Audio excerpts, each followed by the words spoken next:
night. So tell me about yourself. All right, my name is Osceola Refetoff. I'm a photographer and photojournalist based in Los Angeles, Chinatown, here at Chungking Studio. And originally, I was born in Montreal, grew up mostly in Chicago, ended up going to film school in New York before moving to LA. Come from a European background, Danish and Bulgarian, Canadian and American. So how did you end up in Hollywood? Originally coming up, I was mostly interested in filmmaking. I remember distinctly when I was 13 catching Fritz Lang's Metropolis on the local PBS station.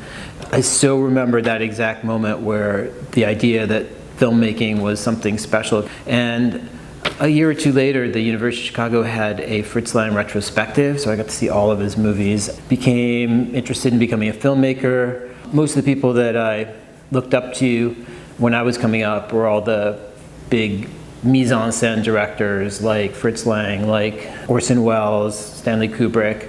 I'm a huge fan of a French director who's not particularly well known in the US called Jean-Pierre Melville, who makes these brilliant gangster movies and is obsessed with all things American culture. Mostly I was interested in filmmaking. I ended up going to grad school at NYU. I won this fellowship. It was a paid 1-month fellowship at Warner Brothers. So I came out here to do that and ended up staying. And somewhere along the line, I ended up not making it as a feature film director as I planned. I ended up using my film school education to sort of inform my still photography. And what I tend to do is use the cinematic language that I learned in film school and apply that to the individual image. So the ideas that the great filmmakers put into composition and composition in depth, framing, I try to employ the same visual styles and then also create a storytelling element to the photos I make. But rather than telling a whole film story, I have to tell a story within a single frame. Or sometimes, like as a photojournalist, you have a series of photographs and you combine that with words to tell a more complete story. Talk about the High and Dry series. About 6 years ago in 2013, I met with the film commissioner of Inyo County, whose name is Chris Langley. And he's also a film historian and a writer. I was working on a television commercial of some sort. I needed to connect with him about getting permitting for actually shooting out of Lone Pine. He's lived in Lone Pine for 40 years. And we connected and decided that we were going to do a project together. And I'd always been interested in how words and photographs could work together in the same way that, in cinema, the image and the soundtrack and the dialogue work to tell a more complete story. We knocked the idea around for a bit and sort of formed the collaboration sort of based on other classic photographer, writer collaborations like Dorothea Lange and Paul Taylor. So we started producing stories in 2013 for KCT Artbound, which KCT is the largest public television station in the country, and Artbound is their arts and culture series. And they were particularly interested in the time in getting stories that were outside of Los Angeles to bring the larger Southern California scene. So we were their go-to person for Inyo County and places in the Northeast desert. In the High and Dry series, what are the locations that are featured? And I know that you do some infrared too. So High and Dry has a pretty wide range. We go, as far east as Thermal and the areas in Coachella Valley, and then, like I said, Chris is based out of Lone Pine, so we do a lot of stuff around that area, and further north up to, the Nevada border. So it's a pretty wide range. Mostly it's desert oriented. We're interested in not only like the geology and the history of the land, but also all the small communities that are people that live there. Really, we're interested in telling the story of the past and how they relate to the future.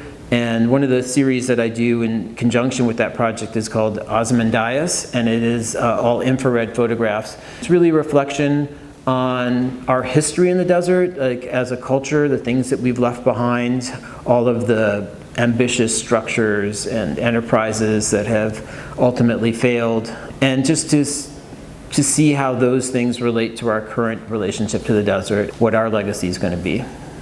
So infrared is just another band of a wavelength of light energy. So there's all kinds of different types of light that are defined by the wavelength. So there's X-rays, There's gamma rays and infrared, ultraviolet, and what we call the visual spectrum, which is just like a tiny, tiny sliver of this wide array that also includes radio waves, any kind of energy that travels in waveform. And infrared is just right outside of what we can see with our eyes, so just outside the visual spectrum on the red side. So one of the characteristics of infrared, it sees colors that are closer to red, and it doesn't see colors at the other end of our visual spectrum, which is blue. When you see an infrared photo, one of the things that might draw your attention to that is that the sky tends to be really black, because blue is as far away from red as you can get as far as the light that we can see, and so it doesn't expose in infrared. It's a very particular point in time here in the midst of this coronavirus pandemic, and with so many people staying at home and self-isolating. I've had a lot of time to reflect on the work that I do, and also on general how photography operates in the world. I've been doing a series called It's a Mess Without You, which is views from the windows of abandoned structures, particularly abandoned homes in the desert. These are remote areas. You know, there's a definite sense of isolation that comes to them. And I've been working on this series for more than a decade. But now, in this time, it seems like so many photographs that you see of people trying to respond to coronavirus have to do with taking a photograph from inside and looking outside. The series, It's a Mess Without You, is really sort of taken on a new meaning for people in this moment. That's one of the things that drives a lot of my work. I do a series called Armchair in the Sky, which is all images from airplanes. I started the series when I found a photograph at a flea market that was taken from the window of a commercial airplane. And this photograph, probably from the 40s, black and white, it had the propeller of the plane in it. And I remember thinking, wow, that's different, that's cool. The propeller, it looks like it's from a different time. And I really feel like my own series, in 50 years, people are going to wonder what we were doing flying around in these archaic, metal riveted structures. Like, I'm not sure what flying will look like, but I bet that the airplane wings themselves will be different and the skies will be the same. In terms of the landscape work that I do, the California terrain that I operate in is ground that has been photographed by everyone, particularly people like Edward Weston and Ansel Adams, those heroic photographs from the 1940s that sort of exalted nature. And then later on, photographers like Louis Baltz and Robert Adams. I mean, I want to continue in that tradition because I'm covering the same area and we're talking about a slightly different time, different conditions and different messages. But in particular, I kind of want to split the difference a little bit between these sort of heroic utopian views of a perfectly untouched nature, the later new topography vision of a sort of more dystopic, damaged landscape. I think it's something in between those things.